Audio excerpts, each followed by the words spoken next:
สวัสดีเพื่อนๆพี่ๆน้องๆชาว UDVC ทุกท่านครับพวกเราเป็นตัวแทนเสียงตามสายจากแผนกวิชาเทคโนโลยีธุรกิจดิจิทัลวันนี้พวกเรามีข้อมูลสไลด์ดีๆมาบอกเล่าให้ฟังกันในหัวข้อเรื่องการใช้เทคโนโลยีในชีวิตประจำวันในปัจจุบันทุกคนน่าจะมีโทรศัพท์มือถือกันใช่ไหมครับแล้วทุกคนใช้ทำอะไรกันบ้างดูหนังฟังเพลงเล่นเกมถ่ายรูปกันเป็นสัดส่วนใหญ่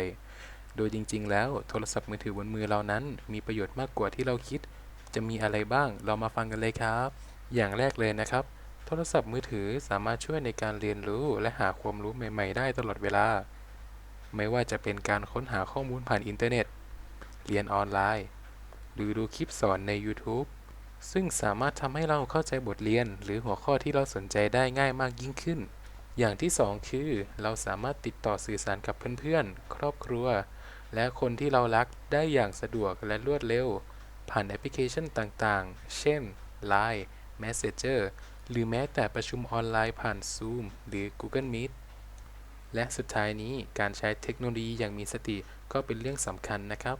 เพราะแม้ว่าโทรศัพท์มือถือจะมีประโยชน์มากมายแต่หากเราใช้ไม่เหมาะสมก็อาจจะส่งผลเสียต่อสุขภาพกายและจิตใจได้เช่นกัน แล้วในวันนี้พวกเราจากแผนกวิชาเทคโนโลยีธุรกิจดิจิทัลขอฝากไว้ว่าให้ทุกคนใช้เทคโนโลยีอย่างรู้คุณค่าและเกิดประโยชน์สูงสุดกันนะครับแล้วพบกันใหม่กับสาระดีๆในครั้งต่อไปสำหรับวันนี้สวัสดีครับ